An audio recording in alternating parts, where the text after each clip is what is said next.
Chapter 10. The Descent. Mal and Alice didn't wait for the sentries on the ridge to look their way. Keeping low to the jagged, broken stone of the plateau, they moved quickly and silently away from the high ground, letting the heavy, dark leather of their stolen armor blend into the deep shadows of the boulders. The low, chaotic hum of dissonance that had been vibrating at the base of Alice's skull since they arrived in this realm was growing steadily louder. It was no longer a dull ache. It was a physical pressure, like the heavy, suffocating air right before a massive thunderstorm. "Keep your heads down," Popit projected into their minds, his voice muffled slightly from inside Mal's leather backpack. "Do not make eye contact. You are mercenaries. Act as though you have a destination and a purpose." Alice swallowed hard behind her rough fabric mask. She adjusted the heavy pack on her shoulders, feeling Mango shift nervously against her spine. Right, destination, purpose. They crested a low rocky rise, and the ground suddenly fell away before them. Alice stopped dead, her breath catching in her throat. Mal paused beside her, his blue eyes wide above his scarf. Popit's description hadn't done it justice. Less than half a mile away, the black mountain plateau simply vanished into a colossal, perfectly circular abyss. It was as if a god had taken a massive, core sample out of the earth and built directly into the sheer, plunging walls of that impossible crater was Severin's stronghold. It was a staggering feat of dark engineering.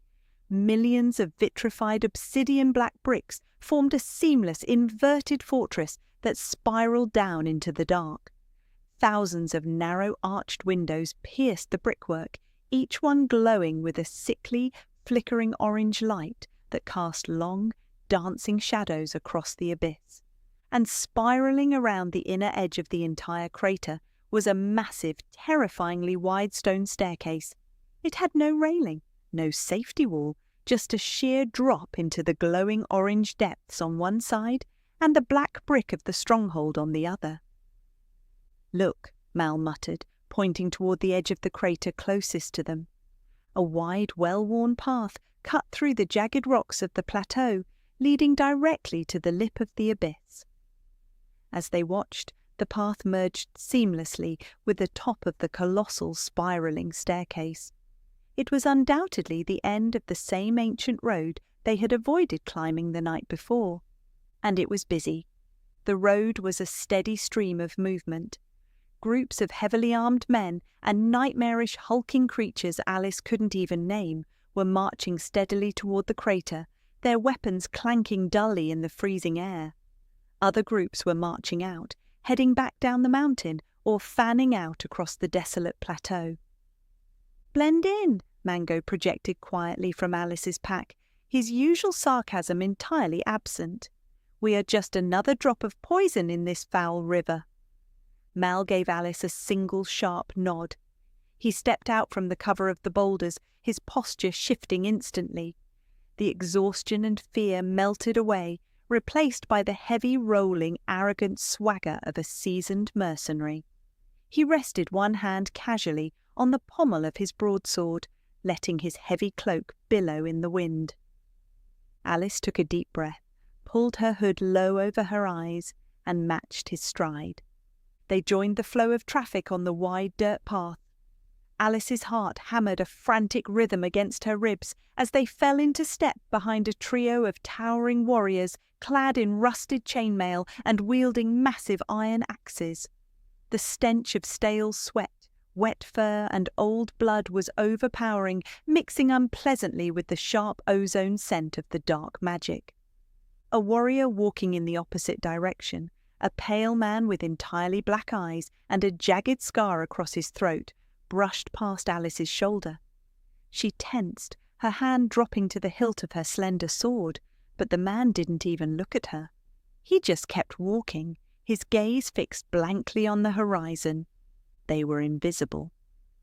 In the chaotic, diverse horde Severin had pulled from across the multiverse, 2 more leather-clad mercenaries were utterly unremarkable. They reached the lip of the colossal crater. The wind howled fiercely over the edge, carrying the heat of the thousands of torches burning below. Alice looked down into the abyss, her stomach doing a terrifying flip. The spiralling staircase descended into a haze of orange smoke and deep shadow, the bottom entirely obscured from view. Mal didn't hesitate. He stepped onto the first massive stone stair, his boots echoing sharply against the rock. Alice followed him down. The descent was mesmerizing and deeply terrifying. Alice stayed close to the rock wall on her right, her shoulder occasionally brushing the smooth obsidian-black bricks of the stronghold. The colossal stone staircase was wide enough for a dozen armoured men to walk abreast, but the complete lack of a railing on the left and the sheer staggering drop into the glowing orange haze below made her feel constantly off balance. "Keep your eyes on the Scotsman's back," Popit projected softly from inside Mal's backpack, sensing her rising vertigo. "Do not look into the abyss. Focus on the stone beneath your boots." Alice nodded minutely behind her scarf, forcing her gaze away from the edge. As they spiraled deeper into the crater, the thin, freezing wind of the plateau was replaced by a heavy, stagnant warmth radiating from the thousands of torches. The stronghold was alive with a chaotic symphony of dissonance. They passed hundreds of the narrow, arched windows cut into the vitrified brick. Some were dark and silent, but most spilled that sickly orange light across the stairs, accompanied by a dizzying array of sounds. From one window, Alice heard the raucous, booming roar of drunken laughter and the shatter of clay jugs. From another, the sharp, rhythmic clatter of an argument in a harsh, clicking language she had never heard before. There was the haunting, discordant twang of an unfamiliar stringed instrument, the deep, rumbling snores of sleeping giants, and the sudden, terrifying snarls of beasts that sounded far too large to be caged. But beneath the mundane sounds of an encamped army, there were darker noises. The occasional distant scream echoed up from the lower levels, quickly silenced, and vibrating through the very stone of the staircase was the heavy, rhythmic thump-thump hiss of massive, unseen machinery. "This place is a nightmare," Mango projected, his mental voice shivering slightly against Alice's spine. "I am surrounded by the smell of stale ale, unwashed fur, and whatever that mechanical grinding is. I strongly prefer the terrifying silence of the library to this." They walked for what felt like at least an hour, the sky above shrinking to a pale, bruised circle of grey light. The air grew thicker, smelling strongly of sulphur and roasting meat. Finally, the smooth brick wall beside them gave way to a massive, cavernous opening carved directly into the rock. It was a wide, arched concourse branching off the main stairs, leading deep into the mountain. Several heavy wooden and iron doors lined the passage, and the overwhelming stench of cheap alcohol, stale smoke, and sweat wafted out onto the stairs. Dozens of Severin's warriors were milling about, arguing, drinking, or slumped against the stone walls. Mal slowed his pace, casually drifting toward a relatively quiet corner near the edge of the concourse, away from the flickering torches. Alice followed suit, leaning against the cool rock wall and pretending to adjust the buckle on her slender sword. "How far down do we go?" Alice whispered, her voice barely a breath beneath her scarf. She kept her eyes fixed on the dirty stone floor, avoiding the gaze of a passing group of mercenaries in rusted chainmail. Mal ran a hand over his mouth, his blue eyes scanning the chaotic concourse and the spiralling stairs that continued into the gloom below. "I don't know," he murmured back, his voice thick with tension. "But this level looks like barracks and mess halls. If Severin is holding the magical creatures of Bast, they won't be kept near the common soldiers. The dissonance is stronger further down. He is correct, Popit projected firmly. The frequency of the stolen magic is anchored deep within the earth. We are only scratching the surface of this corruption. Then we keep going, Alice said, her voice steadying. We go deeper until something presents itself. Mal nodded once, a sharp, decisive movement. He pushed off the wall, his heavy leather armour creaking slightly, and stepped back into the flow of traffic on the massive staircase. They resumed their descent. The pale, sickly grey circle of the sky above them finally vanished entirely as the spiral carried them beneath the overhanging lip of the crater. The stronghold was now plunged into a perpetual suffocating twilight. The only illumination came from the thousands of iron sconces bolted to the brick walls, their torches burning with that unnatural flickering orange flame. The light was harsh and cast long, dancing shadows across the stairs, making every approaching warrior look like a demon rising from the dark. The air was growing uncomfortably hot, and the heavy thrumming of the hidden machinery was vibrating right through the soles of Alice's leather boots. They were miles deep into the mountain now, and the pressure of the dissonance was crushing. Then the staircase abruptly changed. The colossal spiralling stone steps didn't just narrow, they ended completely. Alice stumbled slightly as her boot hit a flat, polished expanse of black rock instead of another stair. Mal caught her arm, his grip tight through the heavy leather of her stolen armour. They had reached a massive cavernous landing that spanned the entire width of the inverted castle. The air here was stifling, thick with the smell of grease, sulphur, and burning coal. But it was the walls that made Alice's stomach drop.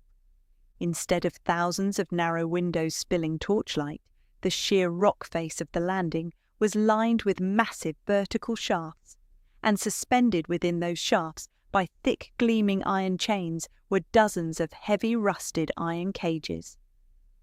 "What are those cages for?" whispered Alice. "They aren't cages," Mal whispered, his blue eyes wide above his scarf as he stared at the heavy machinery. He pointed to a massive winch system bolted to the ceiling of the cavern. "They're lifts, elevators, going straight down into the mountain." The rhythmic thump-thump hiss they had been hearing for miles was deafening here.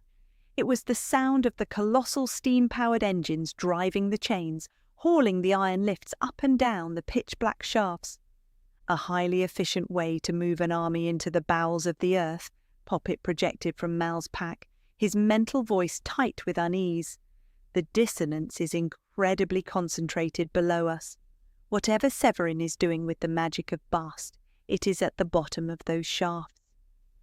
Alice stared at the heavy iron grates, her heart hammering against her ribs. The thought of stepping into one of those cages and plunging blindly into the darkness was terrifying. But the spiralling stairs were gone. There was no other way down. "Look," Mal murmured, gesturing subtly with his chin.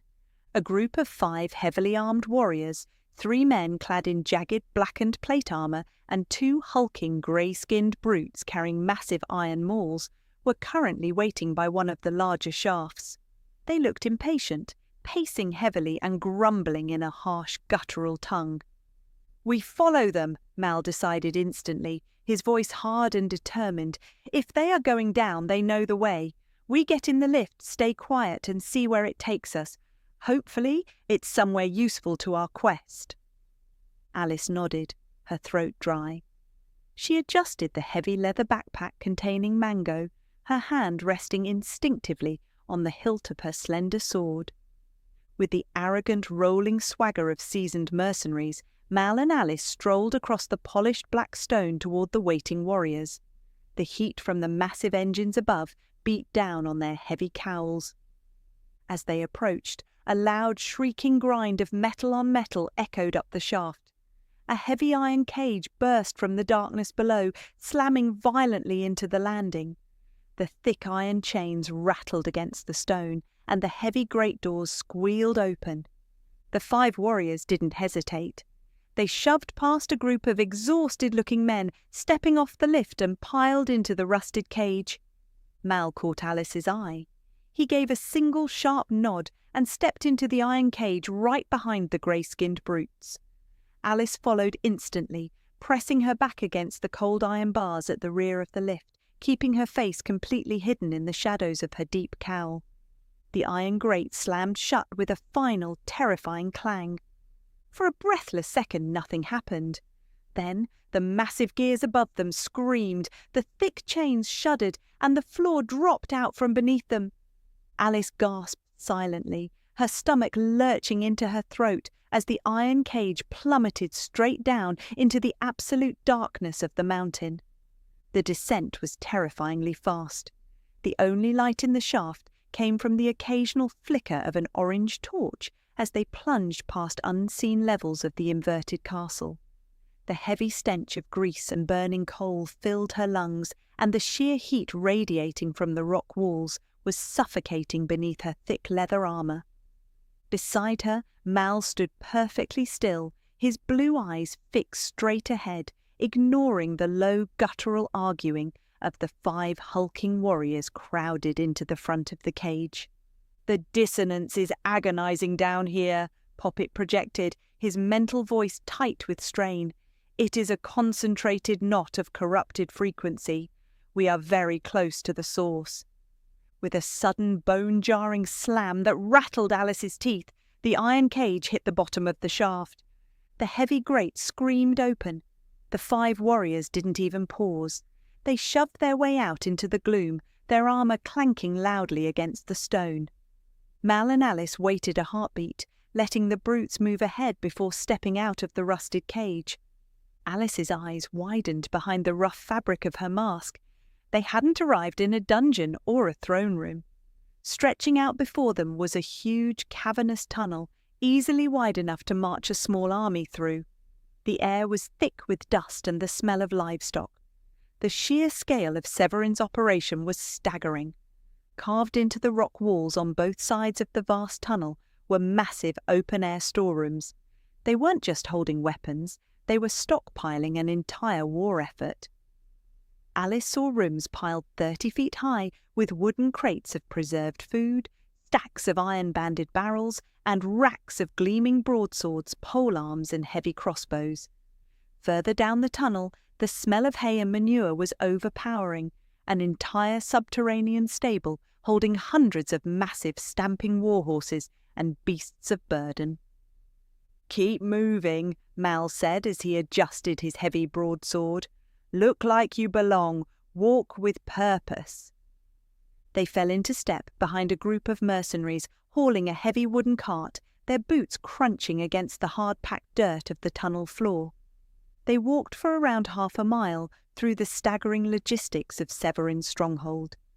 The chaotic, buzzing static of the dark magic was nearly unbearable now, a physical pressure that made Alice's ears ring. Then the dim, flickering orange torchlight of the tunnel began to shift. Ahead of them, washing over the dirt and stone, was a brilliant flash of harsh blue-white light. "I feel the veil," Mango projected suddenly from Alice's backpack, his golden eyes undoubtedly wide in the dark. "It is being torn, violently. The frequency is horrific." Mal quickened his pace, his hand dropping to the hilt of his sword. Alice stayed right beside him, her heart hammering against her ribs. The vast tunnel abruptly opened up into a colossal domed chamber.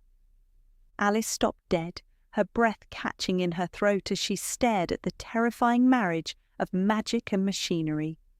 The walls of the massive dome were lined with dozens of enormous circular metallic rings bolted directly into the rock.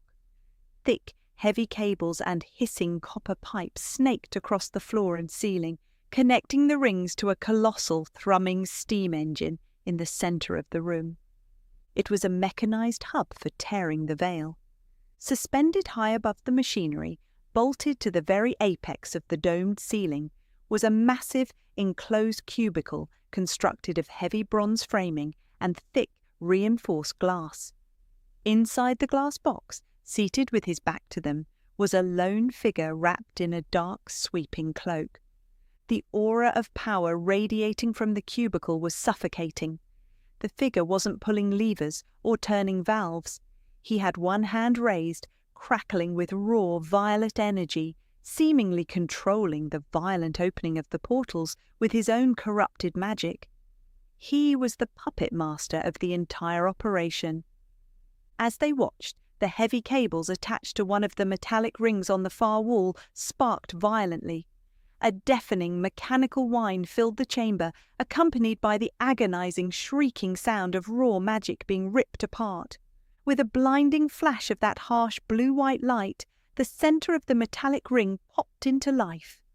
It wasn't the gentle, shimmering distortion of the briarwood or the elegant starlight of the library. This portal was a jagged, unstable wound in the air, crackling with dark violet lightning and held open entirely by the brute force of the machinery and the dark magician's will. Through the jagged portal marched a steady stream of warriors. There were perhaps a few hundred of them, looking exhausted and battle-worn, their armor scorched and dented from whatever realm they had just conquered. They were a terrifying raiding party, and they were laden with plunder. The warriors poured out of the metallic ring and into the domed chamber, carrying heavy wooden chests, massive bundles of exotic weapons, and iron-banded barrels of unknown supplies. Alice and Mal watched from the shadows of the tunnel entrance as the raiding party marched past the thrumming steam engine. They filed straight out of the domed chamber and into the vast tunnel. Alice watched carefully as a group of heavily armoured men carrying a large wooden crate broke off from the main column. They walked into one of the massive side storerooms Alice and Mal had just passed. A few moments later, the men emerged, wiping their brows, their hands empty. "They're looting the multiverse," Mal whispered, his blue eyes wide above his scarf as he watched the endless stream of stolen wealth and weaponry pour through the mechanized portal. Severin isn't just building an army, he's supplying it by pillaging other realms. And he is using the stolen magic of Bast to power the machines that tear the doors open, Popit projected, his mental voice cold and sharp with fury. The dissonance here is staggering. We must find where he is keeping our kin. Alice stared at the chaotic, deafening machinery of the domed chamber, her eyes lingering briefly on the dark figure in the glass cubicle above. Her heart pounded a frantic rhythm against her ribs. The sheer scale of the corruption was overwhelming, but the anger radiating from Popit was infectious. "Do you know where they are?" Alice murmured, keeping her head bowed as another group of heavily laden warriors marched past them into the storerooms. "I can feel them," Popit projected, his golden eyes undoubtedly narrowed in concentration from inside Mal's pack. Their collective presence is incredibly powerful, even buried beneath this mechanical dissonance. They are close, very close. He paused, testing the heavy sulphur-scented air. They are below us, but not too far away. Alice nodded minutely behind her rough fabric mask. She quickly scanned the perimeter of the colossal domed chamber, her eyes tracing the rough-hewn rock walls past the thrumming steam engine and the sparking cables. On the far side of the room, tucked away from the main flow of the raiding party, she spotted two wide, unmarked stone archways. One set of worn, uneven stairs led up into the darkness of the mountain, while the other descended deeper into the oppressive heat of the stronghold. Alice didn't wait for Mal. She adjusted the heavy weight of Mango on her shoulders and took the lead. Moving with the arrogant, rolling swagger of a seasoned mercenary, she slipped through the shadows of the domed chamber, completely ignoring the mechanical roar of the tearing veil, and headed straight for the archway that went down.